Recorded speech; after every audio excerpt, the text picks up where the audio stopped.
Okay. Welcome to another career chat.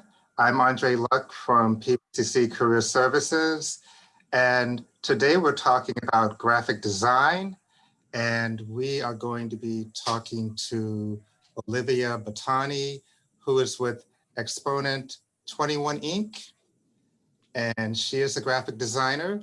And we will also be talking to Erin Miller, who is our assistant professor of art at PBCC. Gigi Davis is our job and internship coordinator, and she is going to be managing our chat line. So welcome, Olivia and Erin. I know that you know each other. I believe, Olivia, you were one of Erin's students. And Erin, I think you might be muted also.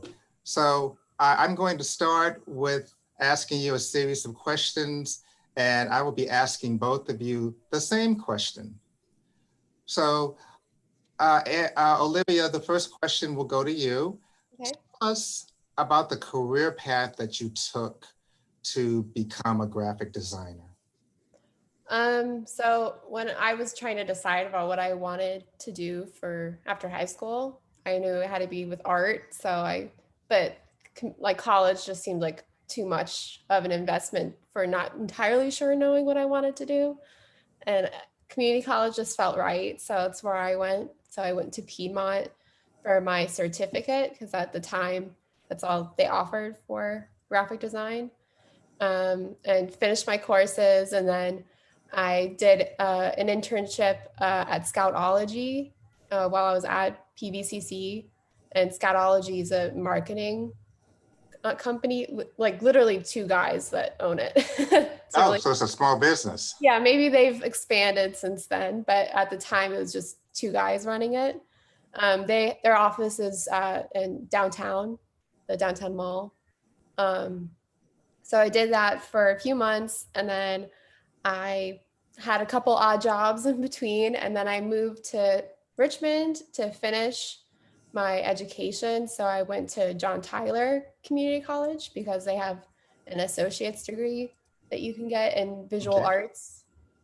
So I got that with my specialization in graphic design, and then struggle bus a little bit more because I was trying to find a design job, which as most people know that are in the art field, that you need like 5 years experience, but how do you get the experience if no one's letting you in?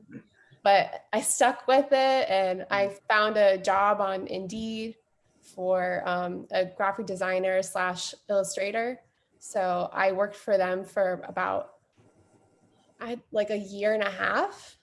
They're a wedding company called Miss Designberry. So they do illustrations for mostly weddings, but birthdays and other gifts and things like that.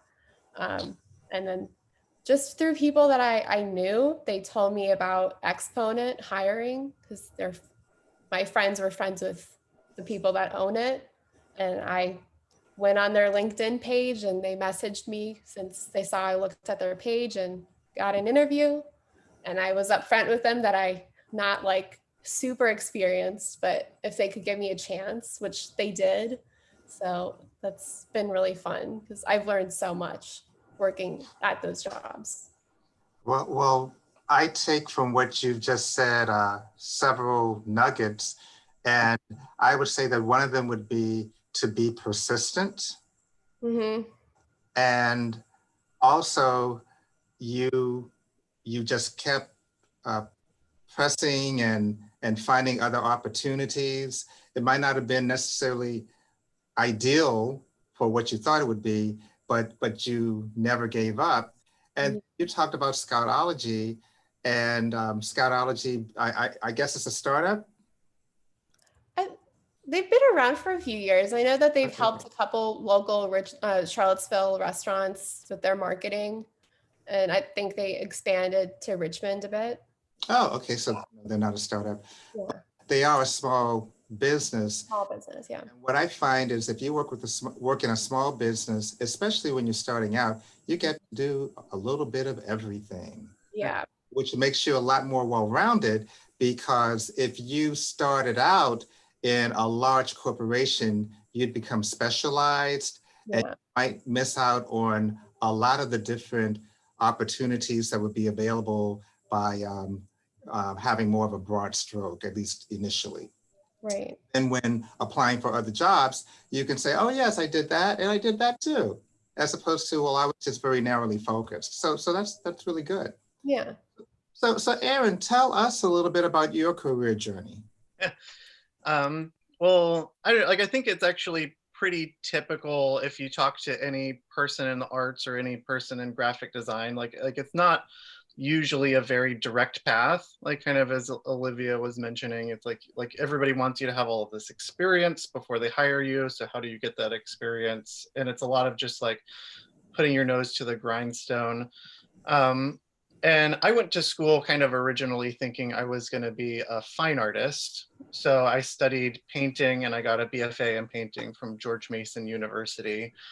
And then I went to graduate school because I thought, you know, like that's kind of what you need to do to make it in the painting world, right? Is like get an MFA and then get representation in a gallery and move to New York and do all that stuff.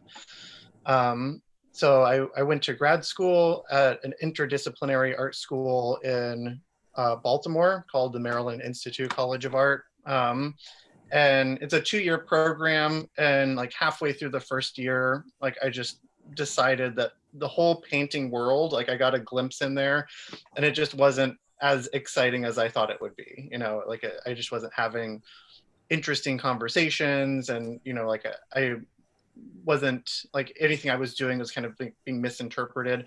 So I actually started hanging out with all of the illustration faculty, and that's kind of where I found my people, right? Like I like there was people who were working in children's book illustration, and there was people who were working in editorial illustration and comics coloring. And I found that whole like world to be much more straightforward and much more interesting and exciting. And so I spent the last year and a half really focusing on learning how to illustrate and learning what illustrators do and learning the software. And there's actually like a really big overlap between illustration and graphic design, right? Like you don't necessarily need to be an illustrator to be a graphic designer or vice versa, but there's a huge amount of overlap just in sort of the types of tasks that you're doing. And so I got my MFA, like weirdly, like I wouldn't necessarily, maybe like jumping ahead a little bit, I wouldn't necessarily recommend anybody trying to pursue graphic design to actually get an MFA because it's a bit of a redundant degree. Okay. Like most of the time, like your terminal degree for graphic design is like an associate's or a bachelor's, like, and most graphic design companies are looking for experience and portfolio and technical skills and not necessarily like a really high education degree.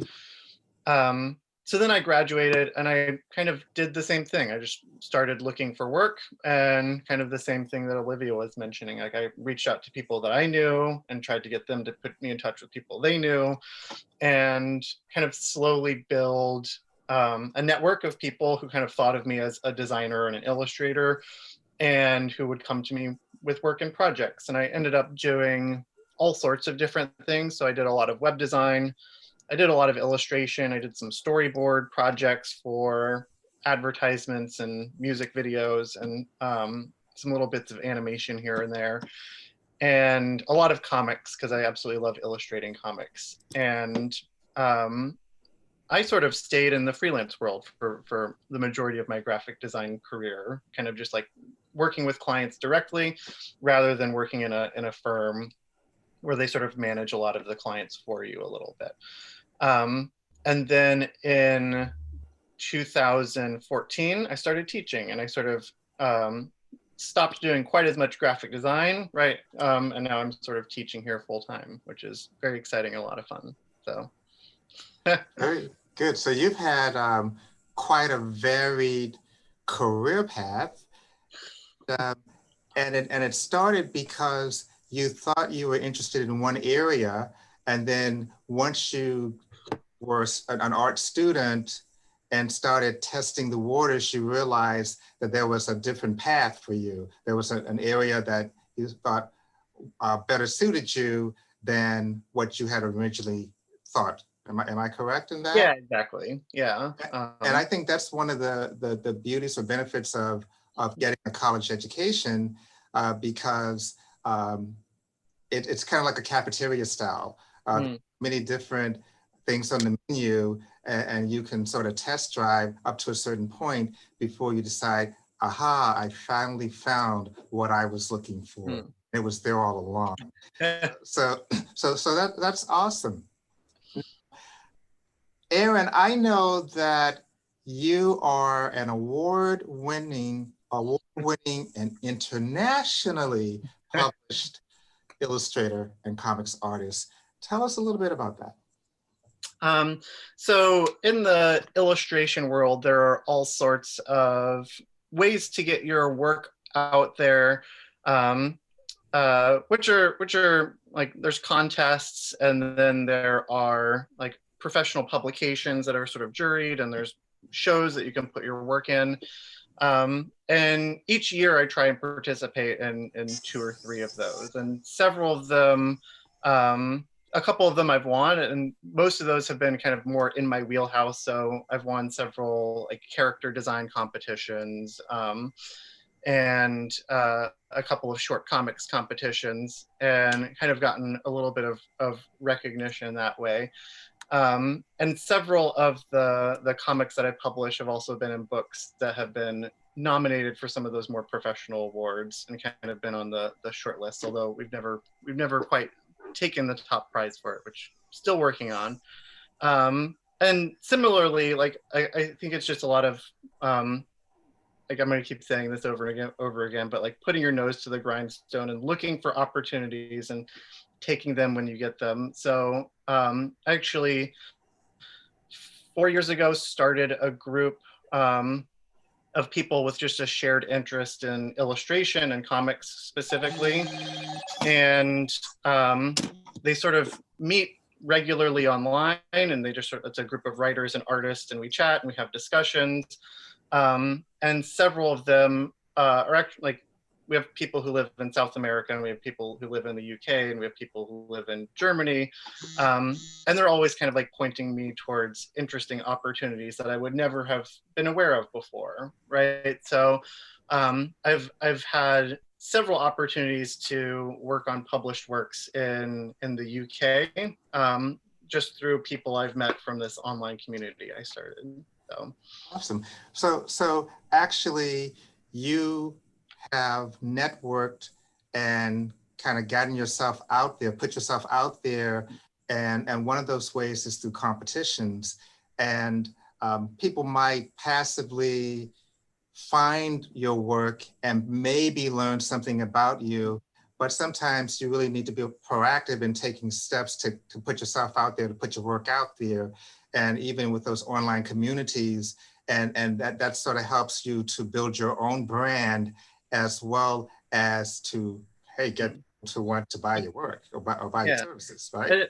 And it's definitely a tricky line to tread. And I think like contests and competitions, I think work a lot better in the illustration side of things than they do in the graphic design side of things. So like, you kind of have to be, Olivia's nodding, she's like, yeah. Like, you have to be a little wary of graphic design competitions, because a lot of times it's companies looking for free work, essentially. Like, they're looking for young graphic designers to do a project for no pay, or oftentimes they'll get 50 young graphic designers to do one project for no pay, and they'll pick the best thing out of it, right?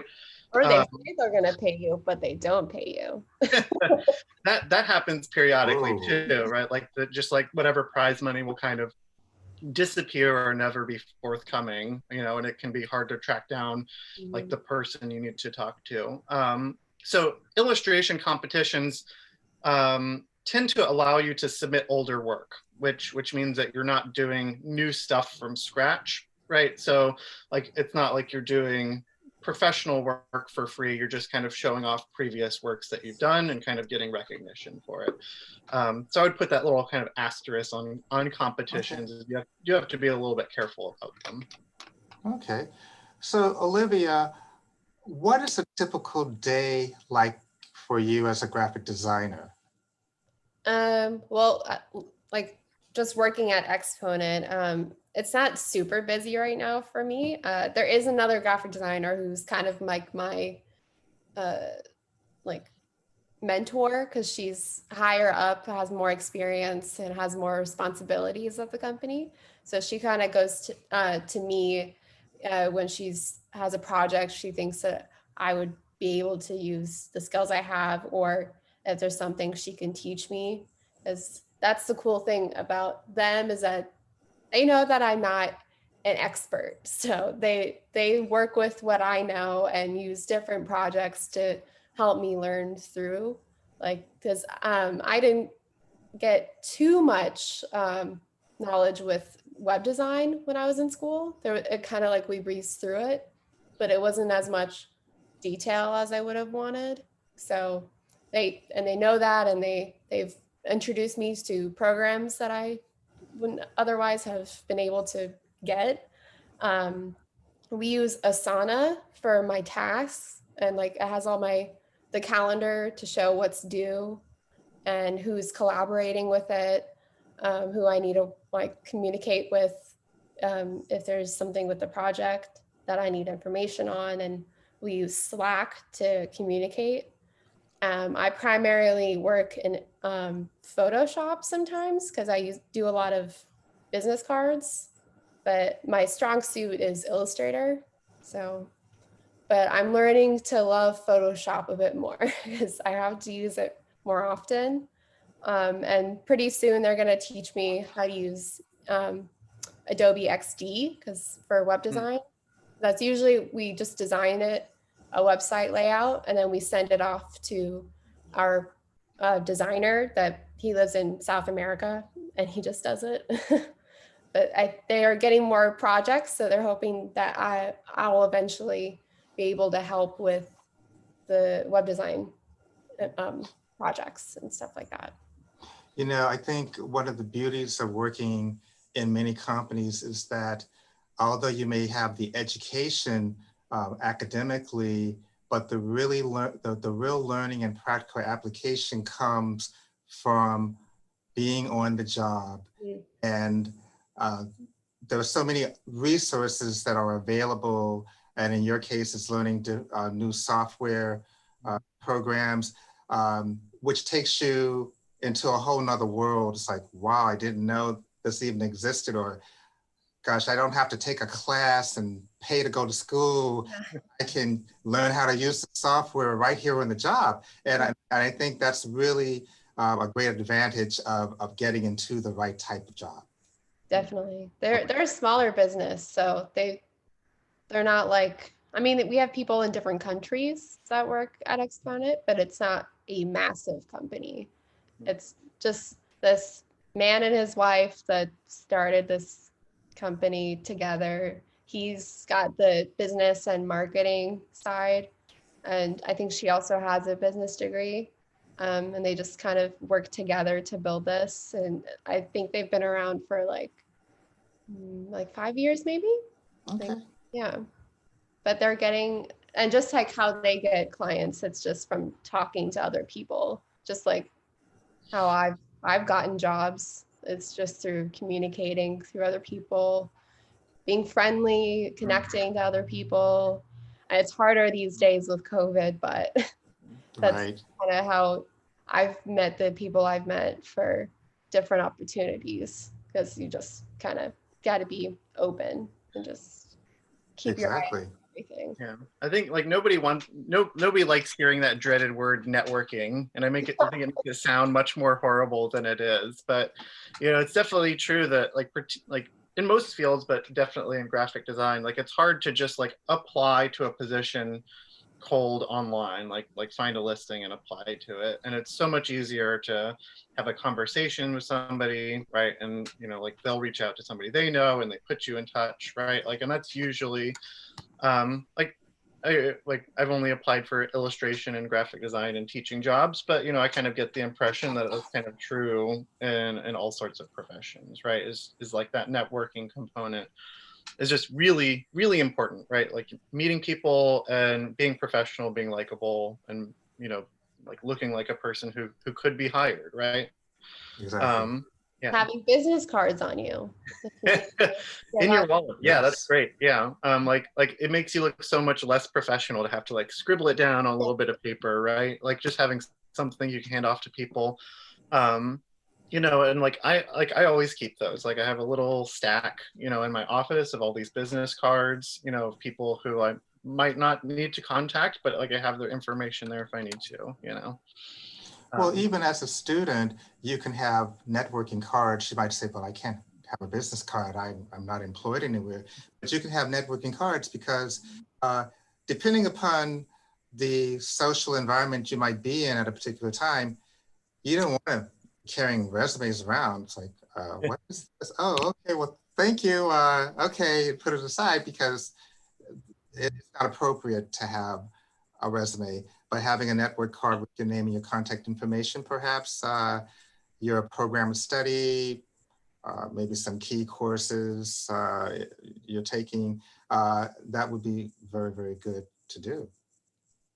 And it can, it can work. It really can help you to make those crucial connections. Now, Aaron, let's go back before you came to PVCC. I am sure that as a graphic design, graphic artist, illustrator, professional, every day was different, but can you give us some sense of what a typical day might have been like? A typical day doing graphic design work would usually be like the nice thing about doing freelance is you get to kind of make your own schedule within reason. But typically the first part of my day would be checking my email, right, reaching out to people who I needed to ask questions to, making sure that anybody who needed to be in touch with me, like if they were reaching out with specific questions.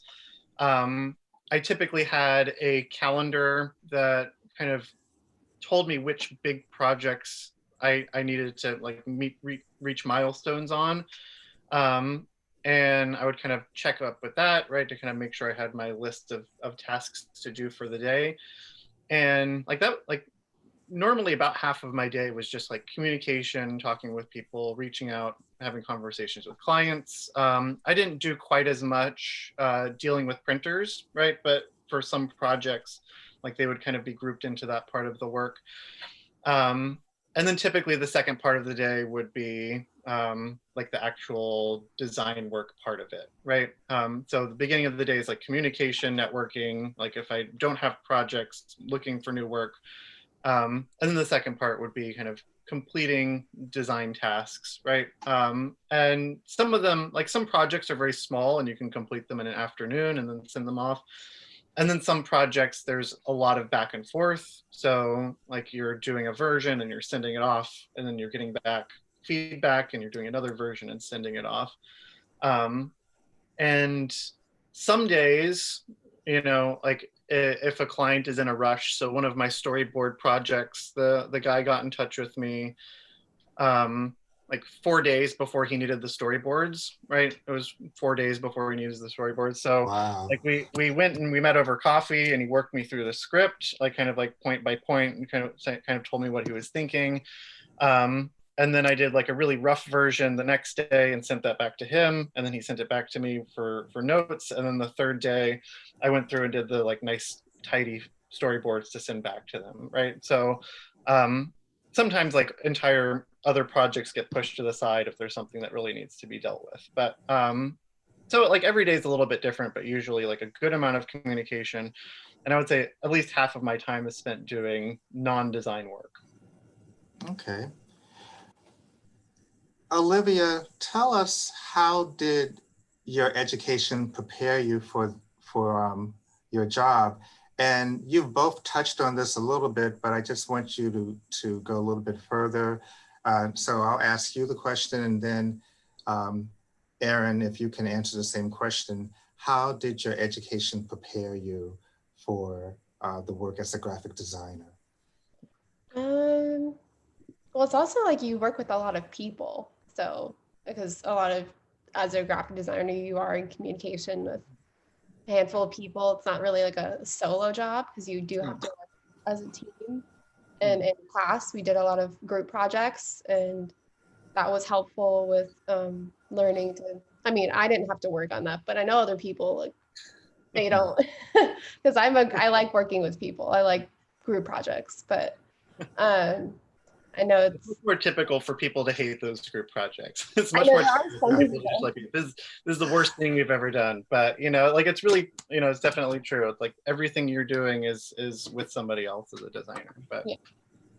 You gotta sometimes I wasn't always loving it because there was some people that were like hot-headed with like how they wanted something to look, but you're like, no, I think this will look better. You're like, because it's a visual thing. So and people have different concepts of what they think would look nice or a type of like a what's the word?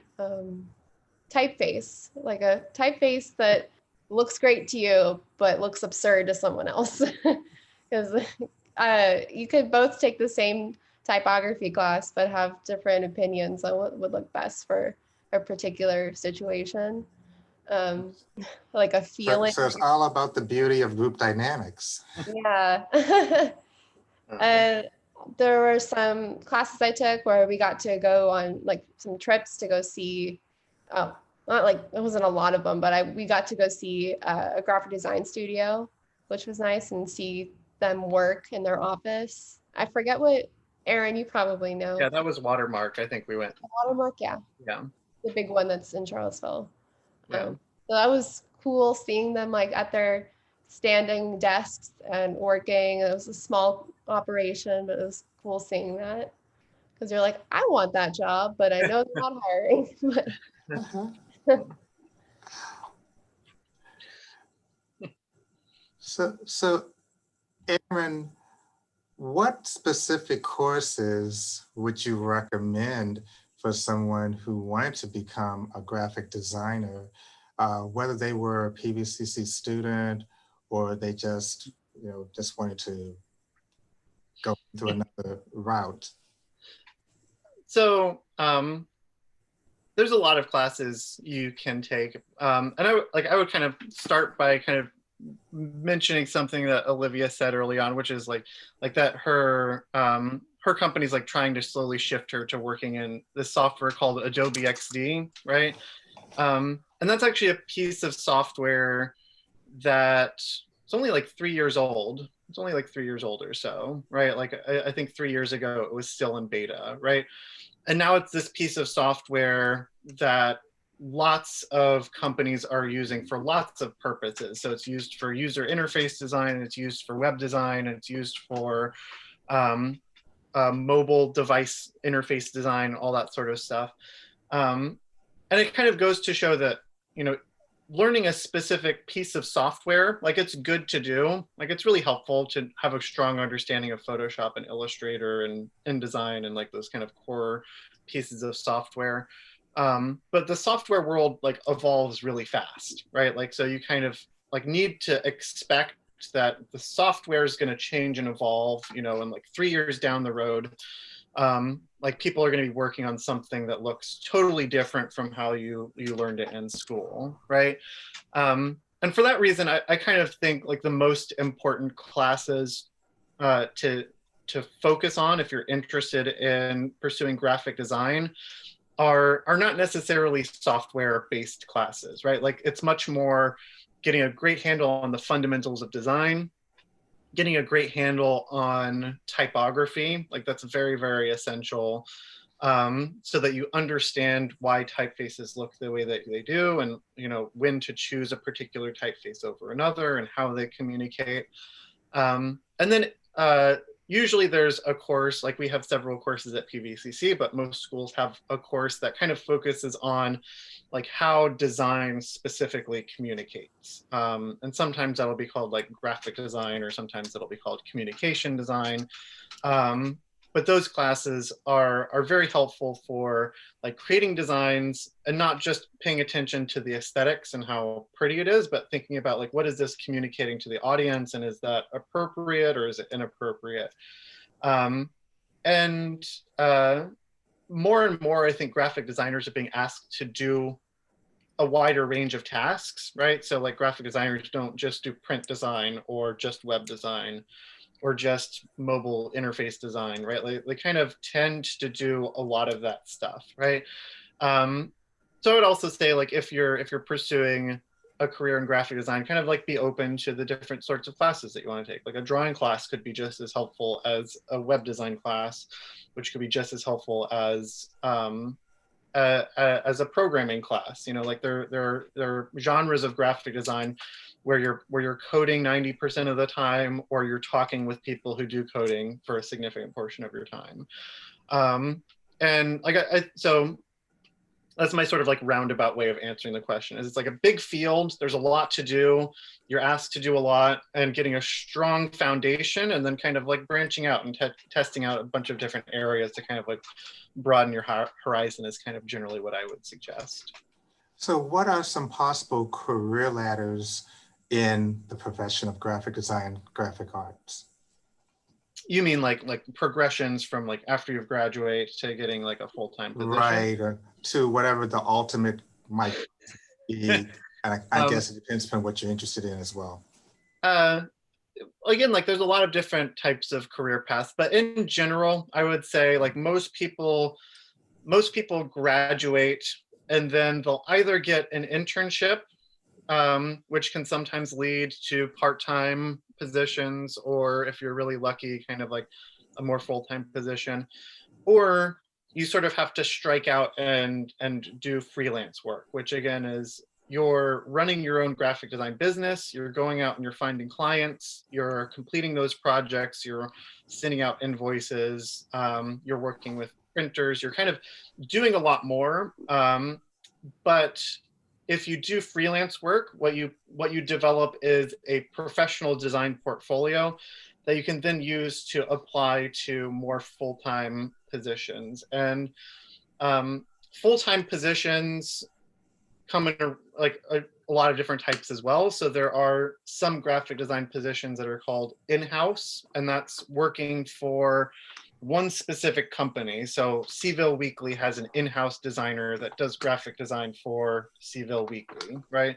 And if they have graphic design needs, right, they'll go to their designer who will mock up an ad or move around some text or make whatever adjustment on the website is necessary. And then you also have graphic design firms, kind of similar to where Olivia is, which is a company that kind of almost acts like its own little freelance designer. Like they find clients and they bring them in and they work with them and they complete projects. But the nice thing about a firm is that you have multiple designers and you also have people to manage the business. So you don't necessarily have to spend as much of your time doing the communication and writing invoices and emailing people and talking on the phone, because there are typically people dedicated to doing that. And so if you get a full-time job, there are a couple of rungs there, right? You would typically start off as like a junior designer, and then work your way up to like a senior designer. And then above that would maybe be like an art director, or like somebody who kind of like doesn't do the design work, but kind of manages an overall look or aesthetic for a project that several other smaller designers are working on. And if you're very business savvy, you could go on to like start your own graphic design firm where you're doing the business side of stuff, right? So like if you're running a graphic design company, typically you're spending less time doing graphic design work, and you're spending less time like managing the aesthetics, and you kind of trust that the designers you hired are doing that, and you're kind of doing the business side of it. And some people really love that aspect of it, you know. So some of it I think comes down to what exactly you want to do. Yeah, I mean, like, so those are kind of like the different steps, right? I would kind of break it down that way. Okay, and Olivia, did you need a portfolio to get your job, and how important is a portfolio? I mean, that's always what they ask you, and is portfolio. And even my first like uh, design job, the one I had before this as the illustrator, they didn't even ask to see my resume. It was only about my portfolio. They only wanted to see that. I use a free website that just, I mean, because I don't always use it, so I didn't want to pay something monthly, so I use Cravado. And it has a limit for how many images you can put up, but I always have that link on my business cards if I ever hand those out. I have that on my Instagram if someone ends up on my Instagram and is curious about it, because you never know who's looking. So, but Right. it's very, very important. And even the way you lay it out, or sometimes it doesn't bother other companies how you lay it out, but as long as it just looks aesthetically pleasing. But on if you just have to make sure that even the images are loading correctly, you use the one that's an image that's meant for screens, like RGB and not CMYK, because it won't load correctly. Um, just little things like that, because they'll take note of it if something doesn't load or it looks pixelated or things like that, because that shows how your worth ethic if you forget things like that. Um, So then Andrew, I'm sorry, Aaron, um, are the employers, when they look at a portfolio, are they looking at the quality of work, the quantity of work, the type of work? What's the significance? Um, Not necessarily the quantity of work. Typically, they're going to be looking at the quality and the type, right? Like it's much better to have 9 or 10 stellar pieces than it is to have 50 pieces in your portfolio. It can actually get really overwhelming if there's too much stuff in there. And like I have seen a couple of like I've interviewed graphic designers before, and I have seen people kind of like bring in too much, right? And even if it's great work, it's just overwhelming and it's difficult to get your bearings, right? So typically I would suggest like a smaller number of your absolute best work. You typically want it to be professional projects as much as possible. And that does make it difficult, I think, to make a portfolio as a student, right? Because most of your projects are not professional, right? Like they're done as part of a class project. And even if the class project, is like taking a real world prompt, like we're making a beer label or something like that, right?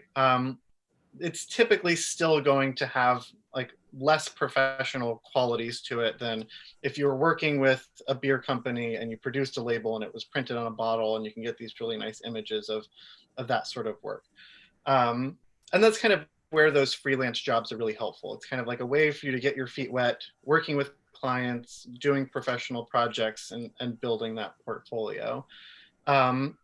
Depending on where you're applying, right, they'll definitely be looking at the type of work. Although if you have a very good design sense, a lot of places will still be willing to work with you, even if you do print design rather than digital design or web design or something like that, right?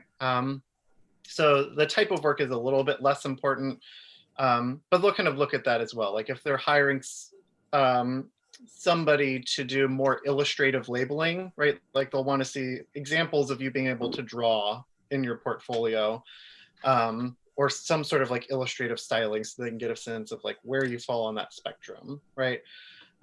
Again, because like you don't necessarily need to be able to illustrate to be a designer, right? But sometimes they're looking for somebody who specifically can illustrate, right? The company in Charlottesville, Watermark, which we visit periodically as a class when the world is open, like they do a lot of really illustrative stuff. So like in their studio, they have a drawing board, like where you can sit and they have pens and pencils, right? Like, and that's just kind of part of their process. And whenever they're hiring people, they kind of look for that in their portfolios. It's like, do they have a design sensibility? Can they draw, right? Like, do they have this illustrative quality in their work as well? and some of that comes from this sort of work that they do. So they do a lot of wine and beer labeling, right, which requires that illustrative quality to it. So yeah, like mostly quality, a little bit the type of work, and less the quantity, although like it can be difficult to have a portfolio if you just have two pieces. Like a Yeah. general a general good amount is like 9 to 10, right? Okay. And a maximum I would say is like 20 pieces. Like beyond that, it's kind of overkill. Okay. So what do you both like the most and least about being a graphic designer? You want to go first, Aaron? Sure. So when I was doing more graphic design stuff, like I really loved the variety of projects. So I really loved being able to sit down and code a website, and then the next day like be drawing illustrated posters, and then the next day be doing vector art. Like I kind of really loved the fact that like I wasn't doing the same thing over and over again. And you know, like I've had my share of those jobs, right? So like right out of high school, I was stocking shelves at Michael's, and I was a barista at Starbucks for a long time, you know, and like those tasks definitely get pretty repetitive. So I really enjoyed the variety. And these days I do a lot more illustration and comics, and like I absolutely love drawing. Like any project where I get to draw anything is very exciting. So yeah. I would probably say the same thing too, because I do business cards one day, which can be fun, but sometimes it's just like I didn't design it. I just have to move text around. But sometimes I get to actually do the design process with it. Or other times I'm just like just simply going through a bunch of photos and resizing them. But it's some people find it tedious, boring work, but I like it. It's not like exactly artistic, but I don't mind doing the stuff like that where I just have to resize or get images ready for print or screens. Yeah, like there's always like funny little tasks that you Yeah. never thought about until you're a graphic designer, and then suddenly you're like cutting an object out of 2,000 images or something like that, you know. Like just like getting rid of the background. And it's like I think it's always exciting because like the first couple times you do something, it's weird, and then you kind of like figure out a better way to do it, and then you figure out like the perfect way to do it. And then you get to do that whole process over again, right? Like you kind of never get to stop learning, which is very exciting. So Yeah, even a like expert designer will still learn something today. Like something new might come out in the design world, and they're like, "Oh, that's cool. Add that to my knowledge for that." Like you're always building with your knowledge for it. Just like Adobe XD being a newer program. Yeah, and I like guess like something new will always be coming out, right? I mean, like Adobe has like kind of like they have the corner on all of the software market for graphic designers, and they release like 2 updates a year, and that's for their big software. And very often they're like adding new features and new tools, you know. So even if it's a software you spent 20 years in, you know, kind of like working in Photoshop and learning how it functions, like they're always changing it, and they're always adding new things, which are sometimes horrible and sometimes just like absolutely amazing. So yeah, I was having fun with the new what is it, the gradient tool, the new one, the in the Freeform and Illustrator. Yeah, I love that tool. That's so much fun. like, why didn't I know that before? I know it makes so much sense. And like they have a new tool in Photoshop, like where it's like the subject select, where you just like click one button and it like selects the primary subject of the image. And it's just like it's always interesting to see how these tools are evolving. But yeah. So now tell us, I know that you need the technical skills in order to have success in your profession, but what are some of the soft skills that are very helpful to have? Olivia, you've already talked a little bit about teamwork. Mm. Yeah, I mean, like, I guess I can jump in. You definitely need, like, we've talked a lot about networking, right? Like and like that's related to teamwork, but like just being able to like present yourself well, right? And look professional, and like What have a does it mean to look professional? Because you're artists. So what does that mean? I mean, like it can vary depending on the occasion, right? But if you're going to a professional event, and in Charlottesville, they have this Charlottesville Design Week that they do every year. They might start doing it bi-yearly. It's kind of taken a little bit of a break because of COVID and all that. But they're professional events for designers to meet each other and like do interesting things and talk about what design they're working on. And they do tours of the different offices, and they do little like design events, and they do portfolio reviews. And at something like that, right? Like dressing in more business attire, right? So like button-down shirt, right? A tie if you have it. Like making yourself look like somebody who would be at home in an office, you know, like doing professional work, right? Like you kind of don't want to go wearing just whatever t-shirt you have covered in paint, right? Or whatever, like torn jeans or whatever. Like you kind of want to make yourself look a little bit nicer. And like you kind of want to, like when you're having conversations with people, I always recommend that you talk about yourself, right, in positive professional terms, right? Like I think for young designers, it's very tempting to say, "Oh, I don't know what I'm doing." You know, like I want to be a designer, but like I'm still working on my portfolio. Have some And confidence. yeah, like you kind of need to be like, I'm starting a graphic design business, right? I'm looking for clients, right? Like I've been studying, like I've been doing these things, right? Like I have a portfolio, and here's my business card if you want to get in touch with me, right? Or talking about a previous project that you were excited about, right? Like those things make a really positive impression on everybody, right? So even if you're talking to somebody who's not a designer, right? You're talking to somebody who their brother owns a grocery store, right? Like you make a positive impression on them. Like they talk to their brother says, I've been looking for a designer because the one I've been working with is my nephew and he doesn't know what he's doing, right? And then you get that connection made, right? Like just from presenting yourself like a person Right. who knows what they're doing, or at the very least could figure out what to do in whatever design project, right? So like being confident, right? Kind of being aware of how you sound and how you present yourself are important skills.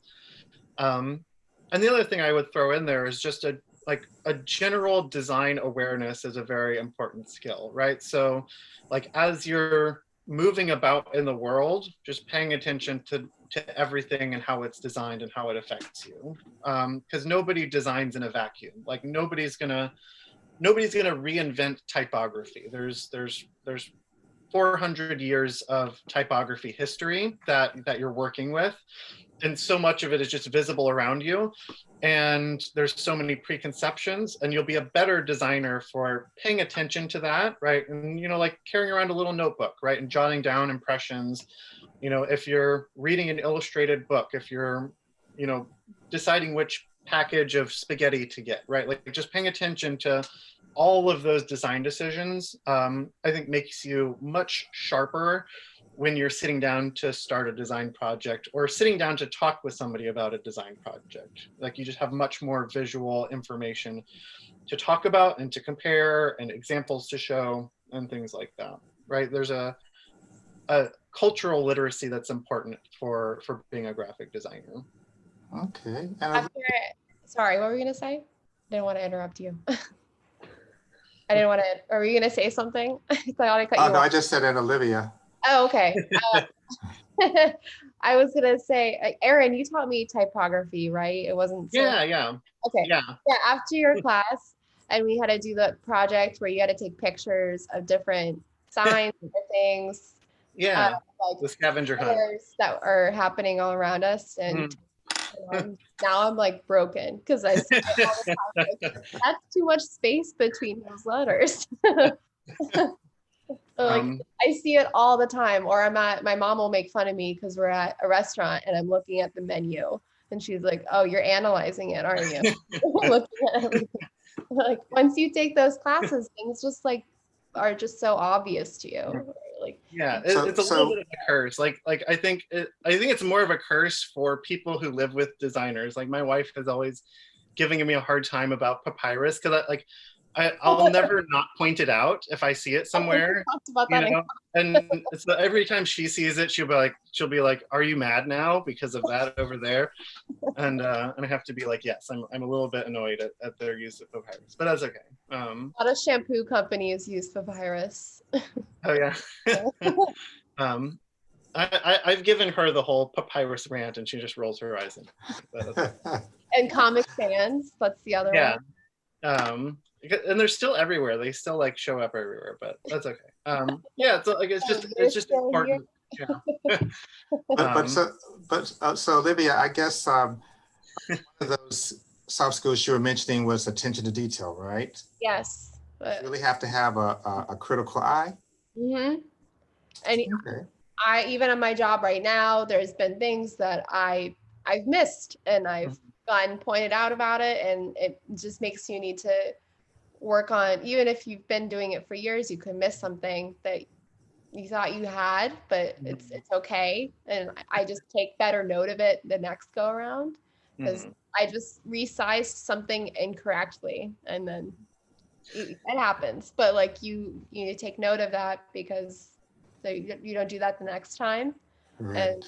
And not all companies will be patient with you, so you just have to even take a notepad and write down steps that you feel like you might miss.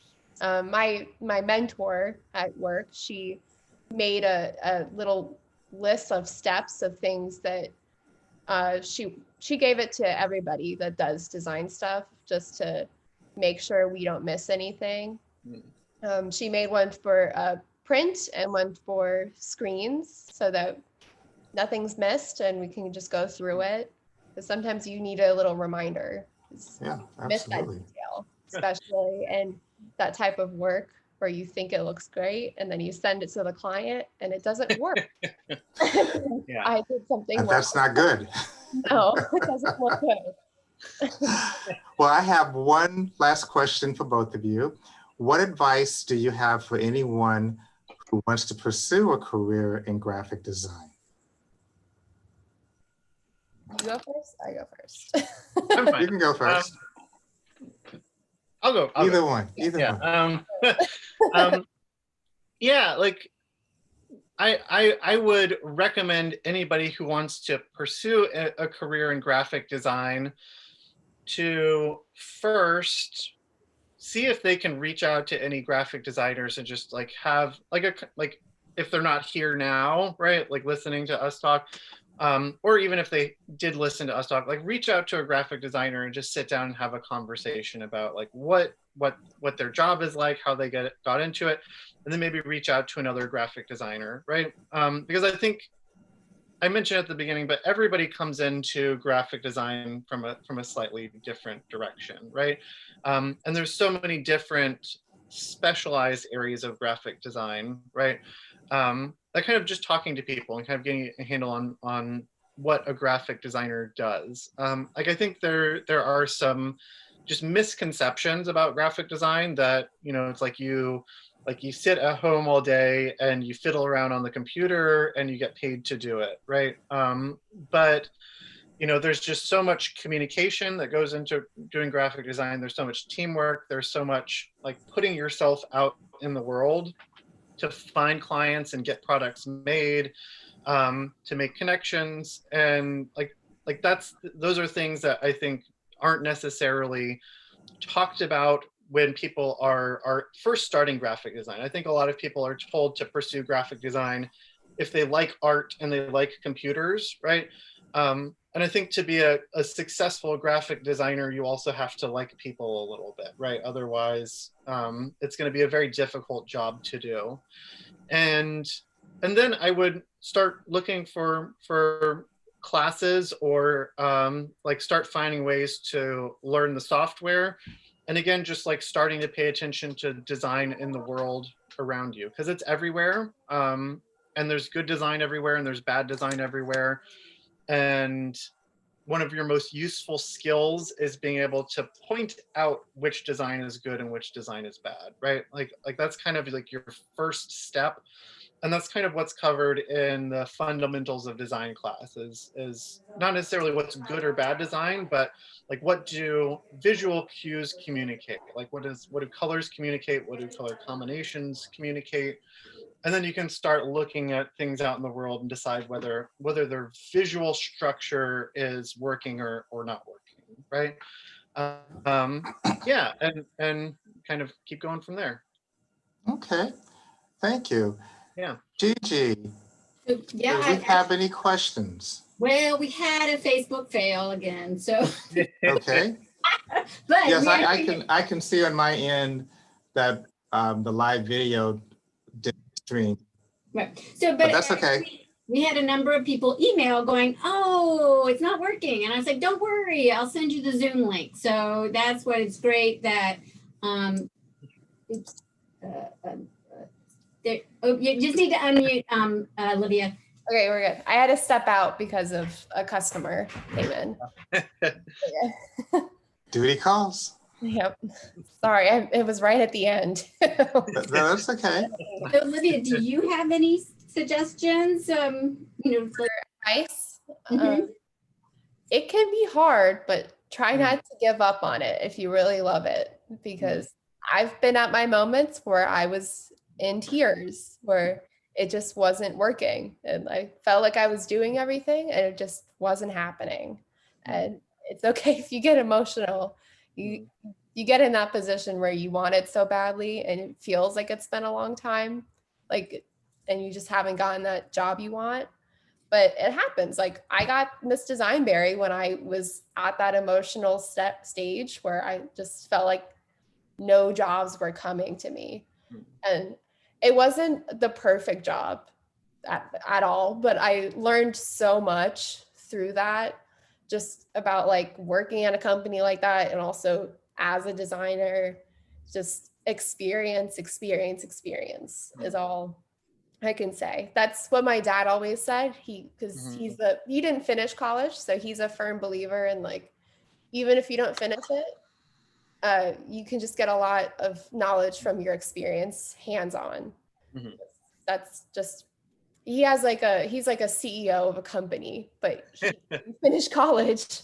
So he did like 3 years, but he felt like he learned the most outside of school. No offense to Piedmont. It's just like when you start school, you learn a lot from being in school, of course, but then there's also so much experience that you get from just hands-on stuff.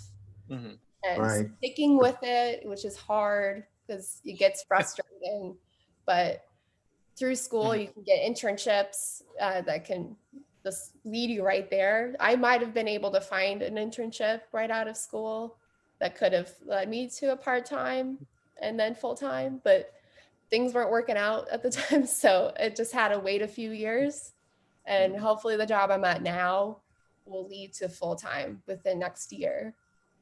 I'm just turned 24, so it's, everybody gets their spot at, different times in life. It's okay. Yeah. 24 is still young. Yeah. So yeah, I turned 24 this month. So happy birthday. Happy birthday. Thank you. So Gigi, did you have any other comment? I'm sorry, go ahead, Olivia. I said, I know it's really young, like 24. Yeah, it is. So you have plenty of time to get into that ideal position. Yeah, I have to remind myself that. Yeah. 24, it's okay. My mentor's in her mid-30s, so she's had far more experiences than I've had. She went to school as a marketing major, and she learned graphic design on in the job. Like she just was doing marketing, but it led to different just different projects she got to work on. So she learned the programs at her work, which I think is useful for the students that are curious maybe about marketing, but also graphic design. You could learn more stuff after school, like on the job. And Absolutely. yeah. Absolutely. Gigi, did you have anything else to add? Well, thank you both so much. Olivia was actually very nice to even be willing to do this event on her birthday, because well, it's not my birthday now. That was the last. I know. It was back at when the other one was. Anyway, so one thing I would actually add is that on a lot of the job descriptions I see and it ties into your comment, Olivia, is social media marketing. I see a lot of graphic design jobs list, social media marketing, graphic design, videography, as well as web development. You know, they kind of, job descriptions are a big wish list, and try to get students to realize just because you don't have every single thing doesn't mean you shouldn't apply. So apply, but those are little things that I do see often on these job descriptions. So thank you all so much. And I'll let Andre wrap this up, and I will be sending you the Zoom link. So just so that you have it. And of course, Erin, you'll be able to share that with other students, and I'll be emailing the people who said, hey, where's the link soon. Thank you, Gigi. And I just want to say thank you to Olivia and Erin. I thought this was awesome. I thought that you just shared really great information. And I believe that when people do get to watch the video, they will find that it was very beneficial to them. So once more, I want to thank Olivia Battani, graphic designer at Xponent21 Inc. Did I get that right? My last name right? All right. And Aaron Miller, assistant professor of art at PVCC. Have a great day, everyone. Thank you. Yeah. Nice seeing you, Olivia. Nice to see you. Okay.